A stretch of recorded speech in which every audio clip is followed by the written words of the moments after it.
gravando. Agora tá. Então, o inventário ele tem prazo, tá, pessoal? Ele tem prazo.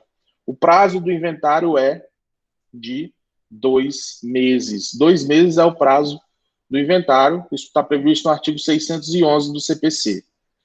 Então, vejam bem. Qual é a intenção do legislador aqui? A pessoa morre, e aí o legislador foi sensível nesse, assim, sensível entre aspas, né, nesse sentido. Você tem um prazo de luto ali para aquela morte, e aí você, então, a tendência ali é que você faça o inventário para transferir os bens daquele decujus ali para os herdeiros. O prazo de 2 meses é um prazo razoável, né, para você, então, iniciar o procedimento de inventário. Lembrando, tá, pessoal, por que esse prazo não é tão comum e por que esse prazo não é tão seguido geralmente pelos herdeiros, né? Por que isso acontece? Acontece porque o próprio procedimento de inventário, ele é um procedimento muito caro, tá? Ele não é um procedimento barato. Então, não pense que você vai abrir o inventário e vai ter, por exemplo, se você consegue os benefícios da justiça gratuita, que você não vai ter que pagar nada, né? Na verdade, dentro desse sistema, né, dentro da sistemática processual, existem alguns encargos, fora aqueles encargos comuns, como, por exemplo, as custas processuais, honorários advocatícios. Você tem outros encargos dentro do inventário que devem ser pagos para que você possa, então, fazer a partilha. Então, esse é um pagamento que é feito de forma antecipada. Você paga o imposto primeiro, para depois você conseguir fazer a partilha. Então, imagine que o decujus deixou ali uma boa quantidade de bens que têm um valor relativamente alto, relativamente elevado, mas que para que você consiga fazer essa transferência, você tem que fazer o pagamento dos impostos. E mesmo que você, por exemplo, for defendido pela Defensoria Pública, você vai ter que fazer o pagamento desses impostos. ITCMD, que é o Imposto de Transmissão, Causa, Mortes e Doação, é o imposto mais comum ali dentro do inventário, mas pode incidir também ITBI, a depender da situação, né, fática apresentada. Então, é por isso que esse inventário geralmente não é aberto, né, nesse prazo de 2 meses, porque é um procedimento caro. Né? Você tem ali o ITCMD, que é 4%, aqui você tem as custas processuais, né? Nós tivemos uma alteração na lei de custas, né? Então, as custas hoje estão mais caras do que eram antigamente. Então, tem esse detalhe também, tem honorários, enfim, tem toda essa sistemática. Né? Então, o intuito do procedimento de inventário é fazer exatamente, primeiro, a delimitação de quais são os bens do patrimônio, tá? Delimitar quais são os bens, para que, após delimitados os bens, você então tenha a habilitação desses herdeiros, né? Habilitou os herdeiros, faz-se então a partilha, né? Faz-se então a partilha dentro dessa tramitação. Lógico, nós vamos ter ali o passo a passo do inventário que vamos estudar eventualmente, tá? Mas o objetivo dele é esse, delimitar os bens, pagar as dívidas, né, que eventualmente o decujus tenha deixado, e ao final, com o que sobrar, você faz a partilha dos bens, tá? Entre os herdeiros. Lembrando que esse prazo de 2 meses do 611, e aí é um ponto importantíssimo, ele não tem uma consequência jurídica que vá obstaculizar o ajuizamento da ação, tá? Então, esse é o primeiro ponto. Você não tem um obstáculo. Se você não cumprir esse prazo de 2 meses, você não vai ter, por exemplo, a figura da prescrição e nem da decadência. O que pode acontecer é o juiz aplicar uma multa, né? Uma sanção monetária, uma multa. Existe um caso muito famoso aqui em Rio Branco, né? Rio Branco, no Acre, de um grande empresário que faleceu, né? Hoje é o maior inventário, né? O maior valor da causa de todos é desse processo específico, desse grande empresário que faleceu. Provavelmente a maioria dos senhores deve saber de quem eu estou falando.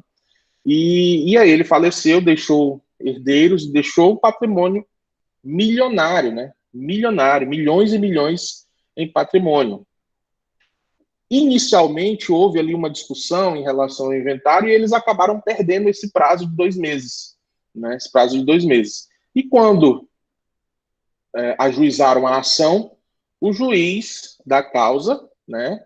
À época, hoje já desembargador, mas o doutor Camolês, ele aplicou uma multa de 50 mil reais por não terem aberto o inventário no prazo correto. E você pode dizer, mas professor, 50 mil reais, muito dinheiro, né? É muito dinheiro, muito alto, mas por que ele fez isso? Né? Toda vez vai ser aplicada uma multa alta dessa para aquele que não abre o inventário nos 2 meses? Em verdade, não, né? Então, em regra, o juiz, ele não aplica essa multa, tá? Ele não aplica a multa. Nesse caso específico, ele acabou aplicando essa multa porque era um caso que você não poderia alegar falta de recursos, né, financeiros para poder abrir o inventário. Então, foi uma desídia que foi punida, né? Recorreram, mas foi mantida a multa de 50 mil reais, que não era nada ali em face do patrimônio que iria ser inventariado. Por outro lado, né, imagine aí um patrimônio de 100 mil reais, 200 mil reais, 300 mil reais, e você não abriu o inventário dentro dos 2 meses. Né? Basta falar que não foi feito por falta de recursos, né? Quando você abre um inventário desse, né, primeiro você tem que comprovar que não tem condições de arcar com as custas processuais. Se você tiver pela defensoria, ok, não vai pagar custos, mas logo em seguida, né, já no início ali, na parte, nós vamos ver mais à frente, você tem que fazer um pagamento, né, um pagamento do ITCMD. Então, é o ponto, na verdade, que acaba afastando as pessoas de procurarem aí iniciar esse processo de inventário. Até aqui tudo bem, pessoal? Tudo tranquilo? Me deem um feedback no chat aí, tá? Beleza. Então, quando se abre o inventário e a petição inicial de inventário, ela é chamada, nós temos 2 fases, tá? É como se fossem 2 petições iniciais. A primeira petição inicial é chamada de abertura de inventário. A abertura de inventário é uma petição simples, tá? Uma petição simples, em que um dos herdeiros vai iniciar esse processo de inventário. E aí, ele chega para o juiz e fala, ó, seu juiz, morreu fulano, tá? Morreu fulano, eu sou herdeiro dele e aqui estão meus outros 2 irmãos, que também são herdeiros. Ele deixou bens a inventariar, você necessariamente não precisa falar quais são os bens, fazer uma lista de bens, tá? Geralmente a gente faz, na prática, você vai fazer essa petição, você já fala lá quais são os bens, quais são as dívidas, quem são os herdeiros, qual o nome do decujus, enfim, as informações iniciais ali necessárias, tá? Mas a petição de abertura de inventário é uma petição simples, né? Apenas para você iniciar o procedimento.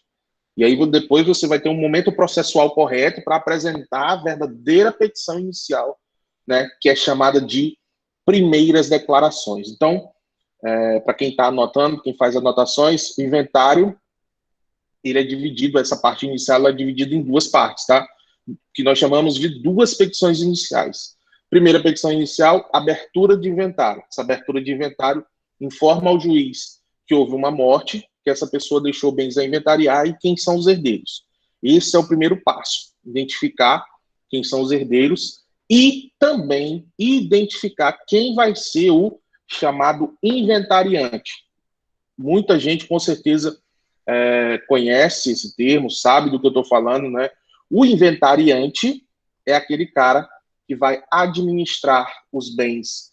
Ele vai administrar os bens em nome de todo o restante dos herdeiros. Então, imagine aí uma empresa que foi deixada de patrimônio, né? E esse cara que é o inventariante, ele vai administrar essa empresa, ele vai fazer essa empresa continuar dando lucros até o momento da efetiva partilha entre os irmãos, tá? Então, o inventariante é aquele cara que administra o espólio. O que é espólio, pessoal? O que é espólio? Anotem aí o que é espólio, tá? Anotem o que é espólio. Espólio são os bens deixados pelo decujus que ainda não foram partilhados, tá? Repetindo, espólio são os bens deixados pelo decujus que ainda não foram partilhados. Então, são aqueles bens que estão naquela transição. Esses bens que estão nessa transição, eles são chamados de espólio, tá? Então, o inventariante é esse cara. Então, olha só, petição inicial intentada, abertura de inventário, é necessária a nomeação do inventariante. O inventariante é aquele responsável por administrar os bens durante o processo até o momento da partilha, tá? Até o momento da partilha. Aí o 615, ele vem trazendo, né? Ele dispõe aqui, ó, requerimento de inventário e de partilha incumbe aquele que estiver na posse e na administração do espólio no prazo estabelecido no artigo 611. Então, aquele que está na administração, em tese, pode abrir inventário. Mais à frente, nós vamos ver que muitas, né, nós temos uma legitimidade de abertura de inventário, está prevista aqui no 616 do CPC, né, que tem uma legitimidade concorrente para fazer essa abertura de inventário. Então, análise de código, né, quem tem legitimidade para abrir inventário, quem pode abrir inventário. O cônjuge ou companheiro sobrevivente, supérstite, né, o herdeiro, inciso 2, o herdeiro, inciso 3, o legatário. O que é legatário? O que é legatário? O que é legatário? Responda aí. O que é legatário? O que seria legatário? O que é legatário? Quando eu falo legatário, o que vocês lembram? Qual é a palavra que vem à mente? Quando eu falo legatário, o que vem à mente? Legado. Perfeito, Mariana. Legado. O que vem à mente é o legado. Qual é a forma de transmissão de algo por meio de um legado? Um instrumento. Qual é o instrumento cabível ali para você deixar algo para alguém por meio de um legado? O que vocês acham? Como que eu deixo algo para alguém? Como que eu deixo um legado para alguém? Eu quero deixar, por exemplo, a minha guitarra. Tem uma guitarra, eu quero deixar essa guitarra para o meu estagiário. Quando eu morrer, o estagiário vai receber. O estagiário não é meu herdeiro, mas eu quero deixar minha guitarra, né, e o meu PlayStation para o meu estagiário. Como que eu faço isso? Qual é a forma? Qual é a forma correta? Testamento. Perfeito. Testamento. Então, se eu quero deixar algo para alguém, eu deixo isso por testamento. E é lógico, vocês sabem quais são as regras de testamento, né? Não preciso repetir as regras de testamento aqui, já estudaram sobre isso. Eu posso dispor ali de 50%, enfim.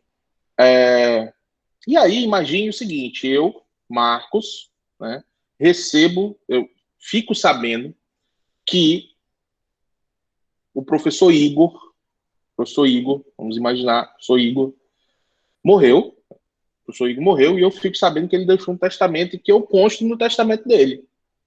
Ele deixou lá para mim aquelas calças espoca-ovo que ele usa, né?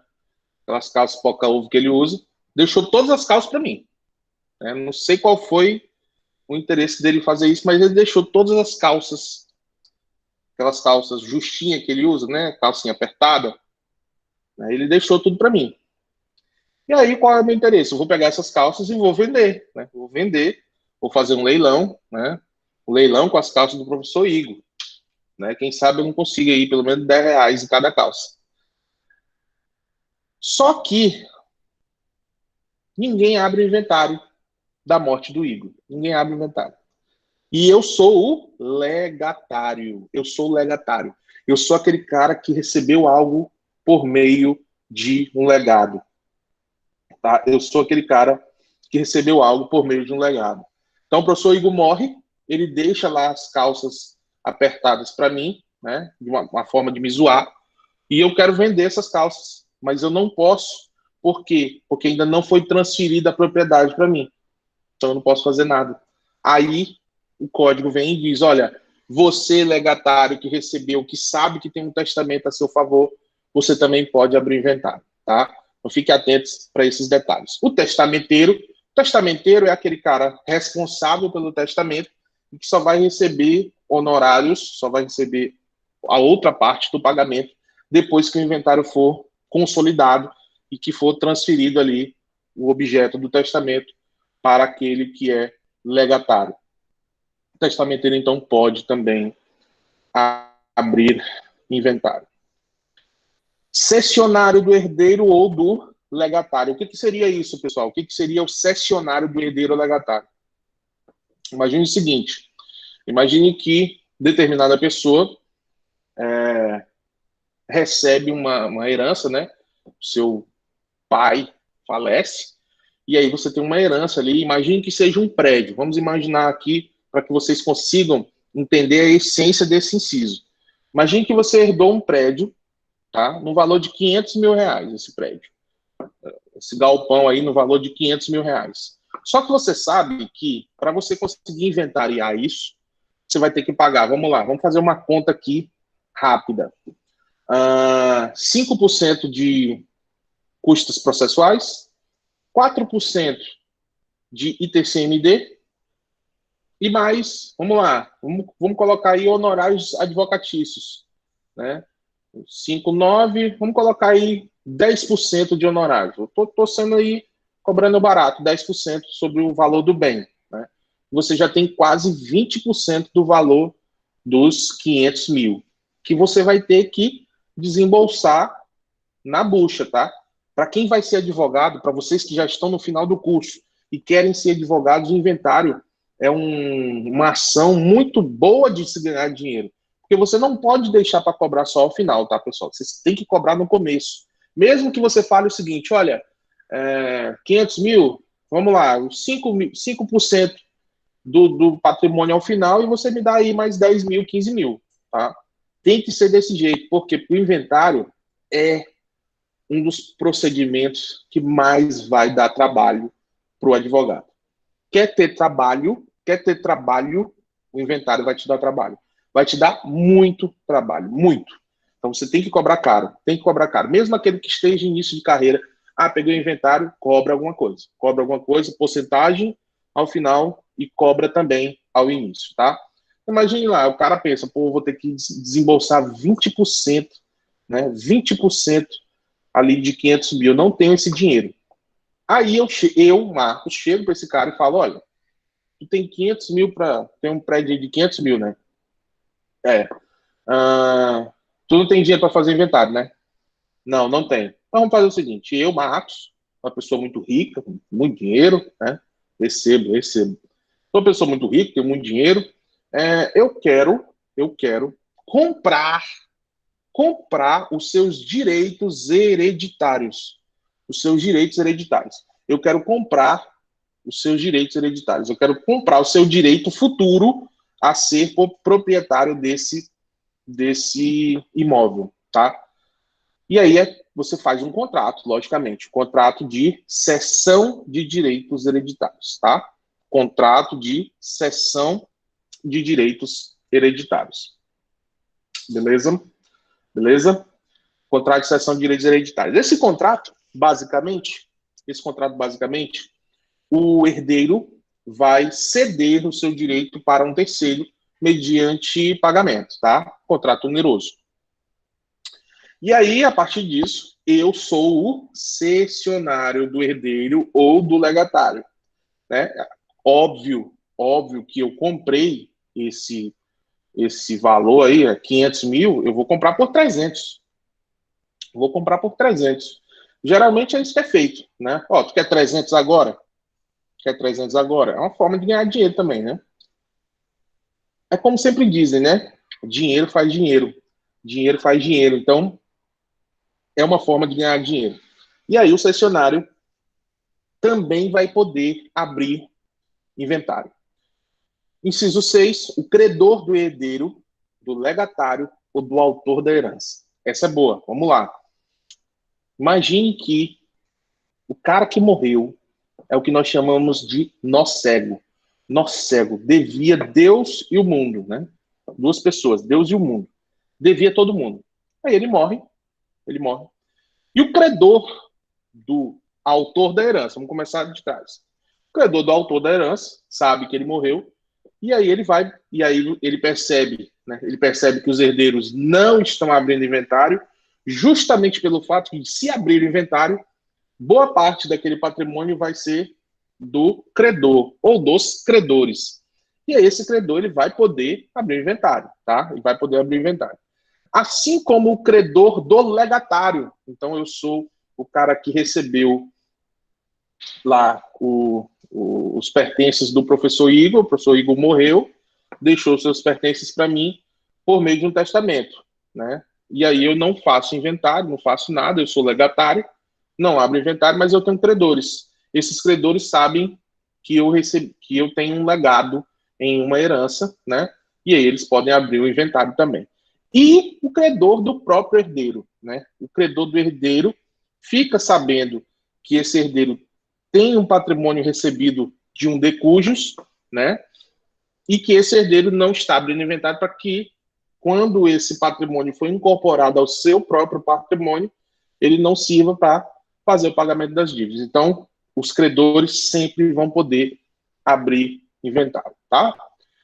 Inciso 7, o Ministério Público, havendo herdeiros incapazes, tá? Então, o Ministério Público pode, né, mediante provocação, ou até mesmo ex officio, se ele perceber que existe uma situação ali de um menor, né, e aí ele, como protetor dos menores, fiscal da ordem jurídica, ele pode abrir o inventário, pedir a abertura de inventário, sem problema nenhum. A Fazenda Pública, né, é o inciso 8. A Fazenda Pública, está cortado aqui no material, mas é o inciso 8, né? A Fazenda Pública, ela pode também abrir inventário. Ela pode abrir inventário também.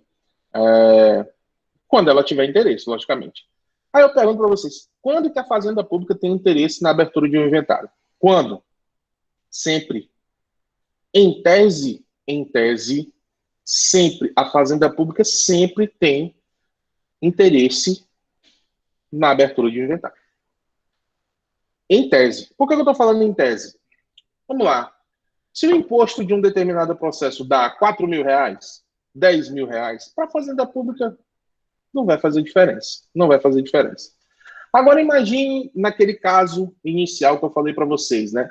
O caso do grande empresário aqui do Acre, que faleceu e deixou um patrimônio aí de mais de 100 milhões de reais. Patrimônio de mais de 100 milhões de reais. Vocês acham que a Fazenda Pública não ia abrir inventário se os caras não tivessem aberto? Lógico que ia. Por quê? Primeiro, porque os procuradores recebem honorários de sucumbência, né? Segundo, porque o valor do imposto neste processo é milionário também, né? Então, a Fazenda Pública vai receber alguns milhões ali na transferência dos bens, beleza? O administrador, inciso 9, o administrador judicial da falência do herdeiro, do legatário, do autor da herança ou do cônjuge ou companheiro supérstite, né? Se ele estiver em processo de falência, o administrador judicial dessa falência vai poder pedir a abertura do inventário, até para fazer com que aquele patrimônio que vai ser incorporado àquele cara que está falido, ele possa, então, suprir essa situação. eu ver aqui. Certo? Então, essa é a parte ali de quem vai poder, quem são os legitimados para propor a abertura de um inventário. Agora vamos falar sobre a nomeação do inventariante. Nomeação do inventariante. Tá? Então, existe uma ordem de nomeação do inventariante, que vai ser aquele cara responsável pela administração dos bens, tá? O cara responsável pela administração dos bens. Então, existe essa ordem. E qual é a ordem? Né? A ordem é estabelecida pelo artigo 617 do CPC, e vai seguir essa ordem. Lembrando, tá? Essa não é uma ordem plenamente obrigatória, né? Ela não é uma ordem em que o juiz sempre vai ter que obedecer. Nós vamos ver mais à frente sobre isso. Então, em regra, quem vai ser nomeado o inventariante? Cônjuge ou companheiro sobrevivente, desde que estivesse convivendo com o outro ao tempo da morte deste, né? Por quê? É muito comum, e eu já participei de inventário nesse sentido, daquelas pessoas que se separam, mas continuam casados, né? Vocês já devem conhecer alguma pessoa que está nessa situação. Separou, de fato, mas no papel continua casado. União estável, reconhecida em cartório, separou de fato, mas continua com a união estável reconhecida. Então é muito comum as pessoas separarem e não divorciarem, né? Não divorciarem. Seja para não dividir os bens, seja para evitar esses transtornos, mas pode acontecer. E isso eu já advoguei em situações parecidas, né? Em que o camarada ele tinha uma primeira família, então a esposa, né? Tinha uma primeira família. Aí ele era casado com essa mulher. Desse relacionamento, teve 2 filhos. E aí, depois de 10 anos de casado, 15 anos de casado, ele se apaixonou, né, pela empregada doméstica. Empregada doméstica de 18 anos, ele já com 55, né, um amor verdadeiro, um amor que se construiu ali, né, e aí ele separou da esposa para ficar com a babá lá do filho dele. Construiu família com essa moça, tá? Desse relacionamento, ele não divorciou da primeira. Desse relacionamento com a babá, mais 2 filhos, tá? Passou-se aí mais quase 10 anos, e aí ele se apaixonou novamente, né? Por sua funcionária da sua empresa, que, vejam só como são as coisas do destino, né? Também possui 18 anos. Tá? Isso é um fato. Eu só estou falando isso, né? Não que ele goste de iniciar o relacionamento com moças de 18, mas é um fato interessante. A primeira esposa foi com 18, a segunda com 18, a terceira com 18. Pois bem, deste último relacionamento não teve filhos e o camarada bateu as botas, né? Foi dessa para melhor. O que aconteceu? Eu fui contratado para defender a segunda esposa, que era babá, tinha 2 filhos. Olhei, né, aparentemente não tinha processo. E aí, fazendo uma consulta mais detalhada, percebi que havia um processo de inventário aberto. Por quem? Pela primeira esposa. A primeira esposa, separada há quase 20 anos, abriu o inventário dizendo, não, eu sou esposa. Está aqui a certidão de casamento, né? E aí mostra algumas fotos, né? Às vezes tinha aniversário do filho, ele ia para esses aniversários, ela tirava foto perto ali, e ela, não, a gente tinha uma vida tranquila, ele tinha as escapadas dele do casamento, né? Ficava com outras pessoas, teve um filho fora do casamento, mas eu perdoei, enfim. toda uma versão criada ali. E aí ela abriu o inventário. E entrou nesse inventário como meeira e como herdeira. Que mais à frente a gente vai falar um pouco sobre essas regras, né? E geralmente quando entra como meeira, você abre mão da herdeira, você não entra como herdeiro. Mas se você brigar mesmo, você é meeiro, 50% é seu, e você também é herdeiro do... Você vai concorrer com os outros herdeiros ali, os filhos. Geralmente, os meeiros, eles abrem mão de concorrer com os filhos. Mas nesse ponto ela não abriu mão. Então ela queria metade dos bens e também concorrer com os outros herdeiros, que tinham 2 filhos fora do casamento, em tese. E aí ela foi nomeada inventariante. Por quê? Porque o juiz acreditou na versão dela. Tivemos que impugnar, né, dizendo que aí eu tive que me unir à terceira mulher, né, para dizer o seguinte, olha, não vai ser a minha cliente que vai ser inventariante, tá? Porque ela não estava com o dito cujo, mas vai ser você, se você quiser ser inventariante. Me reuni com ela, morava até em Porto Velho, me reuni com o advogado, e aí fizemos a impugnação, e o juiz cancelou a nomeação da primeira esposa, nomeando aquela última. Por quê? Porque o código diz que vai ser o companheiro ou cônjuge se ele estiver convivendo com decujos no tempo da morte, né? Quem é que estava cuidando do velho? Era a menina de 18 anos. Então é ela que tem direito de abrir o inventário e não quem estava casado no papel com o velho. Beleza? Tranquilo? Inciso 2, o herdeiro que se achar na posse e na administração do espólio, se não houver cônjuge ou companheiro sobrevivente ou se estes não puderem ser nomeados. Então, vejam que o inciso 2 ele já traz uma exceção à regra do inciso 1. O inciso 1 diz, vai ser o cônjuge ou companheiro sobrevivente. Mas se esse cônjuge ou companheiro não puder ser inventariante, vai ser o herdeiro que se achar na posse e na administração do espólio. Imagine o seguinte, você tem ali 3 filhos e uma mãe que sobreviveu. Essa mãe, né, sobrevivente, cônjuge do decujus, ela não tem, por exemplo, a habilidade para administrar os bens. Então já tem avançada idade, ou não tem a experiência necessária para administrar os bens. Se ela concorda, logicamente, né, tem que ter a concordância, nada impede que aquela pessoa específica seja nomeada inventariante, tá bom? Então, seria esse uma outra situação. O inciso 3, qualquer herdeiro, quando nenhum deles estiver na posse e na administração do espólio. Então não tem ninguém. Quem administrava tudo era o pai, o decujus, ele faleceu. Aí você não tem a possibilidade do cônjuge ou companheiro ser nomeada, então escolhe-se um herdeiro, né? E aí, se todos estiverem de acordo, né, ele vai ser nomeado. Se não houver acordo, aquele que abriu o inventário, ele tem preferência em ser nomeado inventariante. Então, geralmente, quando você tem essas brigas de família, quem abriu o inventário primeiro, provavelmente vai ser nomeado inventariante. Então, é uma situação bem comum de se acontecer, tá?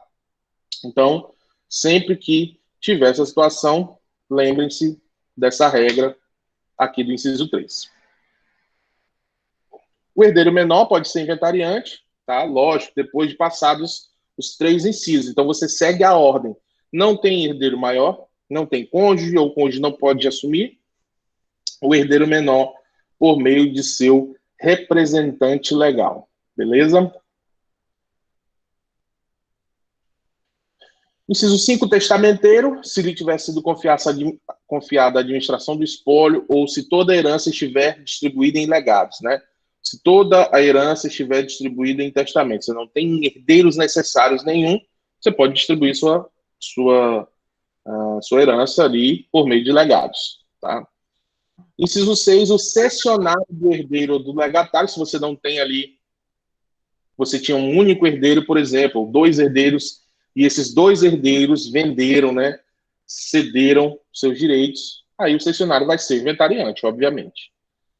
O inventariante judicial, se houver, né, são aquelas situações em que não se encontra herdeiro, e aí o juiz nomeia um inventariante judicial para que seja distribuída ali a herança. Imagine que o camarada não tenha ninguém, não tenha nenhum familiar, nenhum, e também não tenha testamento. O patrimônio dele vai ser incorporado ao patrimônio da União, tá? Essa herança vai para o Estado. Inciso 8, pessoa estranha, idônea, quando não houver inventariante judicial. Aí o juiz nomeia qualquer pessoa ali para poder dar andamento a esse inventário.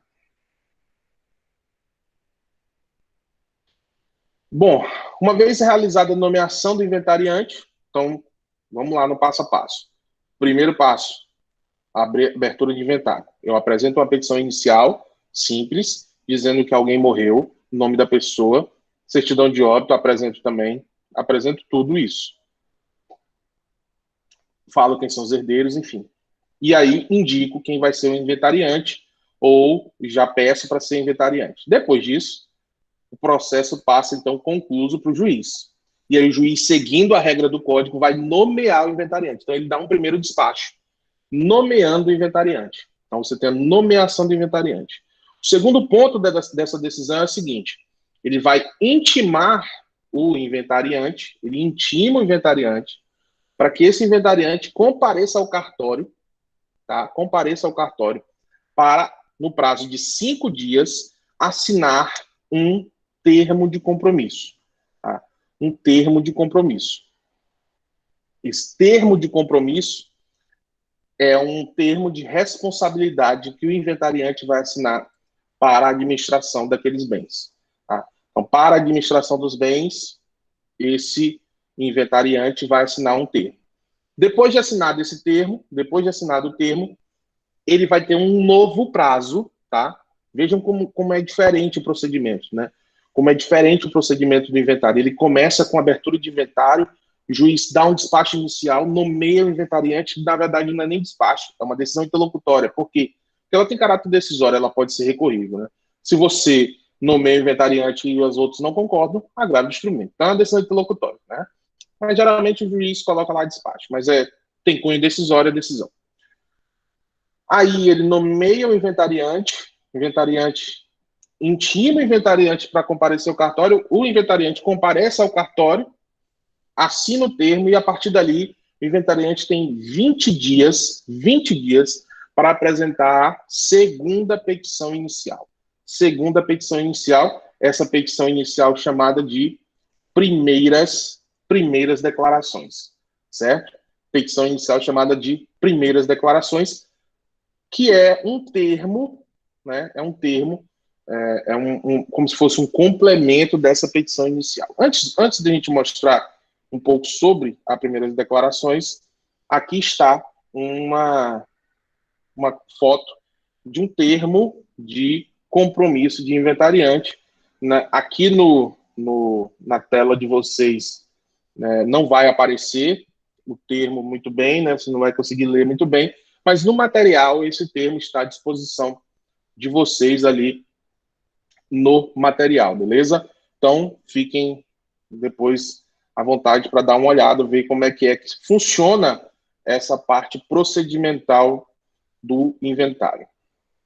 E aí, dentro das primeiras declarações, o que tem que constar? E aí sim o código traz tudo que tem que constar nessa petição inicial, nessas primeiras declarações. Então, primeira coisa, senhores, deve constar o nome, o estado, a idade e o domicílio do autor da herança. É o de cujos, tá? Quando eu falo autor da herança, estou falando de cujos. Cuidado com esse termo autor da herança, porque eles vivem cobrando isso em prova para te confundir. O autor da herança. O autor da herança é o morto. O dia e o lugar em que faleceu e se deixou o testamento. Esse ponto, inciso 1, é um ponto importante, porque não basta você falar não deixou testamento, tá? Não basta você falar não deixou testamento. Você tem que apresentar um comprovante, tá? Existe um site aí, eu não estou lembrado agora o nome do site, é um site que faz uma pesquisa no Brasil inteiro para ver se tem algum testamento no nome daquele cara, tá? Você tem que fazer essa pesquisa nesse site, pegar uma certidão negativa de testamento nesse site, paga lá R$80, faz a pesquisa, eles demoram 2 dias para entregar, entrega uma certidão negativa.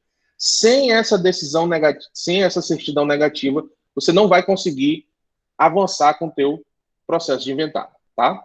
Inciso 2, o nome, o estado, a idade, o endereço eletrônico e a residência dos herdeiros, e havendo cônjuge ou companheiro sopérstite, além dos respectivos dados pessoais, o regime de bens do casamento ou da união estável. A qualidade dos herdeiros e o grau de parentesco com o inventariado. São filhos e cônjuge, por exemplo. A relação completa e individualizada de todos os bens do espólio, inclusive aqueles que devem ser conferidos à colação, dos bens alheios que nele foram encontrados. Aí você tem que fazer uma descrição nessa petição. Vejam como dá trabalho, tá, pessoal? Vejam como dá trabalho o inventário. Você já fez uma petição enquanto advogado, já fez uma primeira petição de abertura de inventário. Nomeou o inventariante, mais uma petição, primeiras declarações. E aí, meus amigos, vão ter várias petições dentro desse procedimento. Então, você tem que descrever os imóveis, as suas especificações, nomeadamente o local em que se encontra, extensão da área, limites, confrontações, benfeitorias, origem dos títulos, número das matrículas e ônus que os gravam. Se não tiver isso, vai ser emendada a tua primeira declaração. Os móveis, com seus sinais característicos, palio azul, né, camaro amarelo, enfim.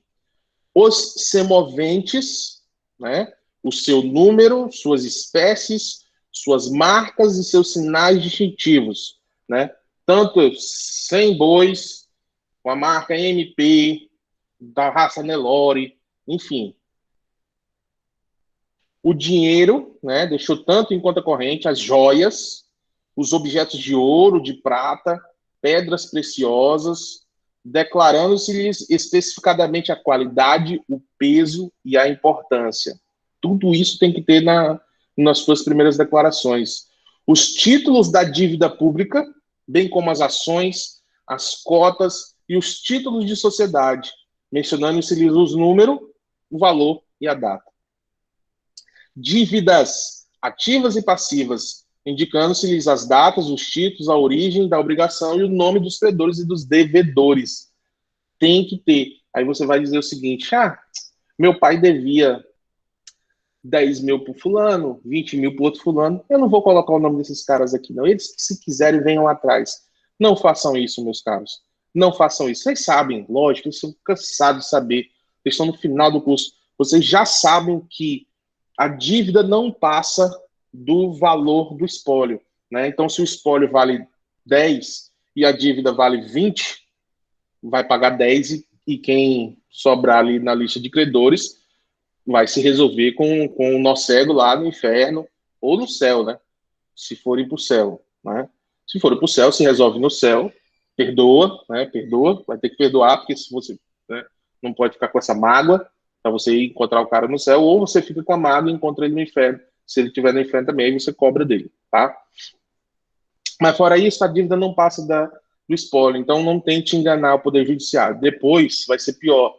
Depois que tiver feita a partilha, você já pegou ali todo o patrimônio, já fez tudo, aí vem o credor do decujus e diz, olha, eu não fui pago e eu era credor.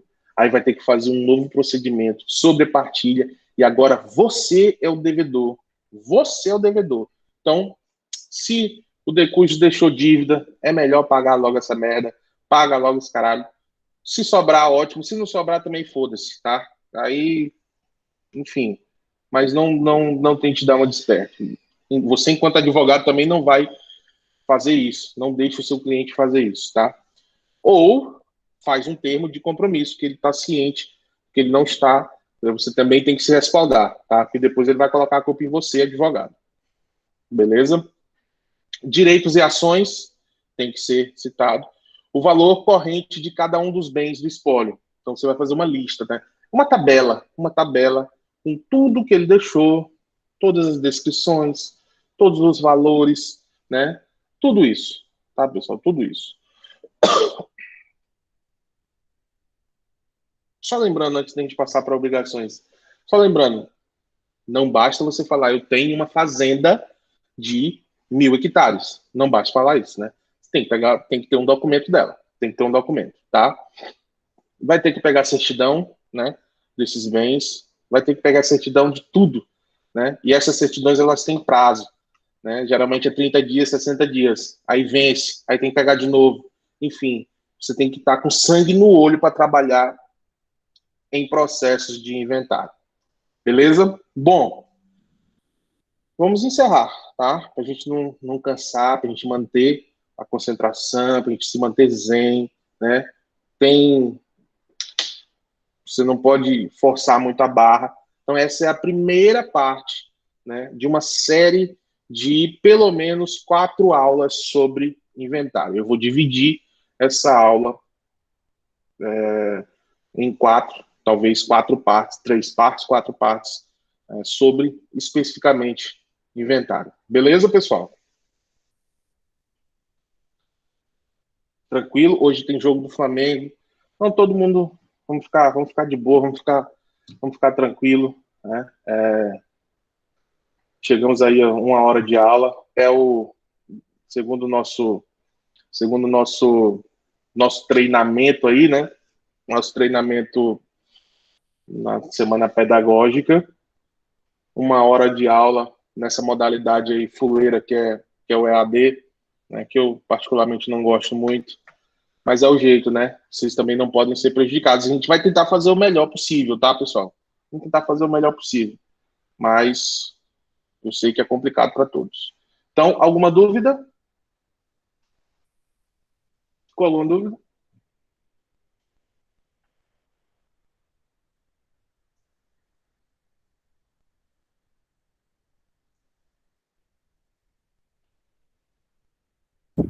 Tranquilo, professor. Perfeito, então. E aí, professor? Show. Então, deixa eu parar aqui a gravação. Romper.